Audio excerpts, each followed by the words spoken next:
you ever felt your chest tighten, your heart race, and your throat close up, but nothing dangerous was actually happening? Have you ever walked into a room and suddenly felt like you couldn't breathe? Like your body was reacting to something invisible? Or maybe you've had a smell, a sound, a random phrase send you spiraling, not just emotionally, but physically. And you thought, why now? Why this?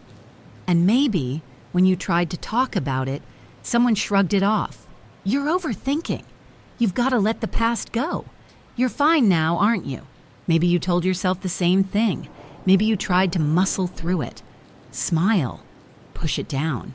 Pretend it wasn't a big deal. But deep down, you knew. Something inside wasn't okay. Let me tell you about Maya. She's 34, works in HR, lives in a quiet neighborhood. She pays her bills on time, listens to true crime podcasts, and loves walking her rescue dog, Luna. She's the kind of person who looks put together. But inside, she's barely holding it together. Last Tuesday, Maya stopped at the grocery store. Normal day. She was picking up oat milk and cereal. A kid behind her knocked a glass jar off a shelf. It hit the floor and exploded in a sharp, sudden crash. And in that moment, Maya froze. Her throat closed up. Her vision narrowed. Her hands went numb. She left her cart and walked out without saying a word. Sat in her car shaking, chest heaving, eyes full of tears. And no idea why. There was no threat. But her body didn't get that memo. That night, Maya couldn't sleep. She kept replaying that moment, trying to make sense of it. She picked up her phone and searched. Why do I panic at loud noises? Sound triggers anxiety? Trauma response, random triggers? She found stories, posts, articles, and one word that kept showing up: trauma. She hesitated. Trauma? Really? Sure, her past wasn't perfect. There were some things, an accident, a loss, a relationship that left scars. But does that count? She never thought of herself as traumatized. She never thought those moments could still be living inside her body. But the truth is, trauma isn't defined by how dramatic it looks on the outside. It's about how deeply it changes you on the inside. And Maya's not alone. Millions of people are walking around with trauma that was never named, reactions they can't explain, emotions they can't control, stress responses that don't match the moment. And the worst part? Most of them blame themselves for it. This video is for the Mayas of the world, and for anyone who's ever wondered why they feel so broken over something they should be over by now. We're going to break that myth wide open and explain what's really happening in your brain, your body, and your healing process. This isn't just Maya's story. It might be yours too. Here's the lie that so many people, including Maya, have been told. If it happened years ago, it shouldn't affect you anymore. We live in a culture obsessed with toughness. Push through, bounce back, don't make it a big deal. But this mindset doesn't heal trauma. It hides it. It forces people to smile through pain, to minimize their experiences, to gaslight themselves into silence. So when Maya's body starts reacting in ways she doesn't understand, she doesn't think, something's wrong with my nervous system. She thinks, what's wrong with me? The truth is, trauma doesn't follow a schedule. There's no deadline for how long healing should take. Some wounds don't fade just because time passes, especially if you never got the chance to process them. What happened to Maya wasn't just an emotional bruise, it was a reprogramming of her brain and body's survival system. And if that's happened to you, you're not weak, you're not crazy, you're not being dramatic. You're responding in the exact way a human nervous system was built to respond, to something it still believes is dangerous. Let's go back, way before the grocery store. Maya was 24 when it happened. She was a passenger in a car that got T-boned at an intersection. No one died, no bones broken. But in the seconds after the crash, Maya couldn't move, couldn't speak. Her ears were ringing, her chest tight, her brain blank. Emergency crews said she was lucky. Physically, maybe. But something inside her changed that day. Something she didn't have words for. Here's what was happening in Maya's brain, and in millions of other people like her. The crash activated her amygdala, a small almond-shaped part of the brain responsible for detecting danger. It's like a smoke alarm. When the threat is real, the amygdala saves your life. But with trauma, that alarm system gets stuck on high alert. Even after the danger's gone, it keeps scanning, listening, ready to scream, something's not safe, even when you're just grabbing cereal. Then there's the hippocampus, the part of your brain responsible for sorting and filing memories.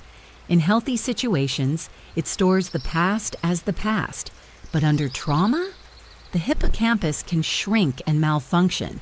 It's like having a broken archive system. So instead of, "This happened years ago," your brain says, "This is happening right now." This is why trauma survivors often experience flashbacks, sudden emotional floods, or vivid images that seem to come out of nowhere.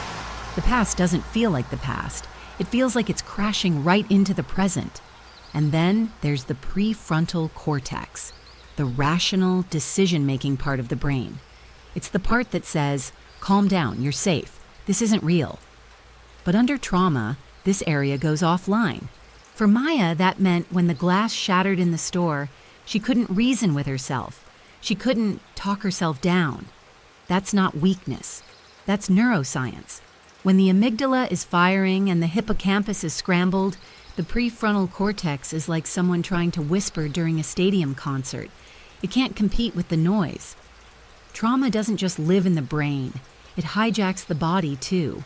When Maya was in the crash, her body released massive amounts of cortisol and adrenaline, the stress hormones that trigger the fight, flight, or freeze response. Her muscles tensed, her heart pounded, her breathing shallowed. All of that was meant to help her survive. But trauma can leave that survival system stuck in on mode. So years later, a noise in a grocery store still sends her body into full alert. This is why trauma often shows up as physical symptoms. Maya has chronic neck and shoulder tension. Her stomach gets upset for no reason. She wakes up tired even after 8 hours of sleep. She's been to doctors, had scans. Nothing's wrong. But the truth is, trauma gets stored in the body, in the nervous system. That's not spiritual fluff. It's science. And it explains why people can struggle for years with pain, fatigue, or anxiety without ever connecting it to trauma. Let's be really clear. Maya is not broken. And if you relate to her story, neither are you. Your brain and body are doing what they were wired to do, protect you. The problem is, they never got the message that the danger has passed. But here's the hope. Just like trauma rewires the brain, healing can too. It's called neuroplasticity, the brain's ability to rewire itself, form new pathways, and learn a new way to respond. That's not just theory. That's real, documented science. So what does that healing actually look like? How do you start telling your brain and body that it's safe now? That's what Maya's about to find out. And maybe you will too. In the next part, we'll follow her as she starts therapy, hits roadblocks, and begins to understand what real recovery looks like. Not perfect, not polished, but real. Maya didn't want therapy. She'd avoided it for years, told herself she was functioning fine, told herself other people had it worse. But after that moment in the grocery store, something shifted. She was tired of not knowing what was happening to her, tired of feeling like a ticking time bomb in her own body. So she made the call, set the appointment, and that's when the real work began. The first session didn't fix anything. It felt awkward. She couldn't find the right words. She even considered canceling the follow-up. But something kept her coming back. A quiet part of her, the part that still wanted peace, showed up every week, even when the rest of her didn't want to. Her therapist explained something Maya had never heard before. Your reactions make sense. You're not crazy. Your body learned to protect you, and it just never learned to stop. That one sentence hit her harder than she expected. A few sessions in, her therapist suggested trying EMDR, eye movement desensitization and reprocessing. At first, Maya was skeptical, moving her eyes back and forth while thinking about the crash. It sounded weird, but the sessions weren't what she expected. With each guided movement, her memories of the accident shifted. The panic softened, the sharp edges blurred. It didn't erase the memory, but it changed her relationship to it. It was the first time Maya didn't feel completely hijacked by her past. Alongside EMDR, they also used trauma-focused cognitive behavioral therapy, CBT. Maya began identifying the thought patterns that kept her stuck. The loops of, "It was my fault," or "I should be over this by now." She wrote them down, challenged them, replaced them. Slowly, she started believing new things about herself, that she was allowed to heal, that her pain was valid, that she didn't have to earn her recovery by pretending to be fine. Some weeks were brutal. After progress came setbacks. Old memories resurfaced. Her body still flinched at loud noises. There were days she wanted to quit. And that's the part people don't talk about enough. Healing from trauma isn't a straight line. It's a spiral. It loops, it dips, and sometimes it feels worse before it feels better. But Maya kept going. One day during a session, her therapist asked, "Do you notice how you just breathed through that memory instead of shutting down?" Maya hadn't noticed, but it was true. She had stayed present, stayed connected, felt the fear and let it move through her instead of collapsing under it. It wasn't a big dramatic breakthrough, but it was real. And for the first time in a long time, she felt proud of herself. Even with therapy, something still felt stuck for Maya. The thoughts were changing, but her body, it still felt like it was on edge all the time. Her shoulders were always tight, her jaw clenched in her sleep, and the fatigue, unrelenting. Her therapist said something that clicked. "We've worked with the mind. Now we need to help your body feel safe again." That's when Maya started somatic experiencing, a therapy focused on the nervous system, not just the mind. Instead of talking through memories, she was guided to notice physical sensations, tingling in her fingers, heat in her chest, pressure in her throat. At first, it felt strange. She didn't think those sensations meant anything, but the more she tuned in, the more she realized her body had been screaming for years. She just hadn't known how to listen. Somatic work helped her slow down, breathe, feel what was happening without pushing it away. Maya began to notice patterns. She'd get lightheaded before certain meetings at work. Her back would tense when someone raised their voice. Her stomach flipped when she got a text from a certain family member. Before, she saw these as random symptoms. Now, she understood. These were signals. Her body wasn't betraying her. It was trying to protect her. And the more she responded with curiosity instead of judgment, the more those symptoms softened. She also explored trauma-informed yoga, which wasn't about flexibility or fancy poses. It was about moving slowly, choosing what felt right, and learning that she had control over her own body. No one pushed, no one corrected. It was the first time in years Maya had moved without performance, without pressure, just presence. Through breathwork and gentle movement, she felt tension she didn't even know she was holding begin to release. This is what therapists call embodiment, the ability to safely inhabit your body again. It's one of the most powerful parts of trauma recovery and one of the most overlooked, because trauma isn't just a memory, it's a physiological state. If your body doesn't feel safe, your mind can't truly heal. For Maya, embodiment meant learning to notice when she was triggered, without spiraling, to ground herself through touch, breath, and awareness, to stay present. One afternoon, stuck in traffic, Maya felt her chest start to tighten. Old pattern, old response. But this time, instead of panicking, she noticed it. She breathed. She moved her fingers gently on the steering wheel. She stayed with herself. The anxiety didn't disappear, but it didn't take over either. That's the win no one sees. That's what healing actually looks like. A month into her progress, Maya had a rough week. A random comment at work triggered her. She snapped at a coworker, Didn't sleep for 2 nights. Had a full-on anxiety spiral on Thursday night. It felt like she had undone all her work. She showed up to therapy that Friday and said, "I'm failing at this. I thought I was past this stuff." Her therapist paused, then asked, "Would you say that to someone you love?" Maya went quiet, because the answer was no. That's when she learned about self-compassion. Not just a buzzword, but a survival skill. It means treating yourself with the same kindness and patience you'd offer a friend who's struggling. It means acknowledging that pain is part of the human experience, and it doesn't make you weak. Self-compassion isn't about letting yourself off the hook. It's about staying with yourself when things get hard. And that, for trauma survivors, is revolutionary. Maya started writing letters to herself when she felt overwhelmed. Not polished journal entries, just scribbled, raw notes like, "It makes sense that you're scared. You're not back there. You're here now." She took short walks without her phone. She started drawing again, badly but joyfully. She said no without apologizing. And when the guilt came, she met it with curiosity instead of shame. Maya didn't become a new person overnight, but she began to understand.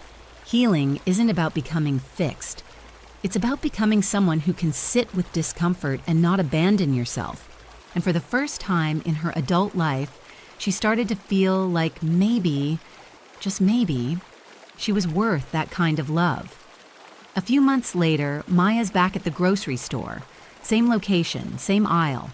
This time, she's reaching for a box of pasta when, crash, a jar of pickles hits the floor behind her. Her body tenses, heart skips, her chest tightens, but she doesn't run. She pauses, places the pasta in her cart, takes a breath. Deep, slow, steady. She places a hand gently on her stomach, grounding herself. Her mind flashes back to the accident, but now she's aware of it, watching it, not drowning in it. Her nervous system still reacts, but now she knows what it is, and more importantly, she knows what to do with it. Maya isn't healed. She still has triggers. She still has hard days, but she's no longer afraid of herself. She trusts her body more. Her mind feels safer. She's stitched together a kind of strength that isn't loud but unshakable. She's not trying to be who she was before the trauma. That version of her is gone, and that's okay. Now Maya measures progress in small wins, sleeping through the night, noticing a trigger before it explodes, letting someone in, saying no, saying yes. Each small act is her telling her nervous system, again and again, "We're safe now." And that safety? It doesn't come from the world changing. It comes from how she's changed inside it. If any part of Maya's story felt familiar, if your body has ever reacted faster than your mind could understand, if you've ever blamed yourself for not getting over it, then know this: you're not broken. You're not too sensitive. You're not alone. We made this video for the people who've been holding it all in, who've been told they're fine, but feel far from it. And if that's you, we see you, we believe you, and we're building a space here where your pain isn't minimized and your healing isn't rushed. But we want to hear from you. Drop a comment below and finish this sentence. "I wish more people understood that trauma." There are thousands of people in this community reading, learning, and realizing they're not alone. Your story, your voice, it matters more than you think. Let's make the comments a place where real conversations happen. If this video helped you understand yourself or someone you love a little better, hit that like button. It lets YouTube know this matters. Subscribe if you want more content that goes deeper, the kind that doesn't sugarcoat, doesn't judge, and actually helps you heal. And if someone you care about needs this message, send it to them. One video can start a whole conversation. Healing isn't about going back to who you were. It's becoming the version of you that survived and chose to keep going. Thanks for being here.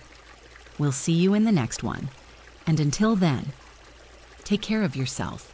You deserve it.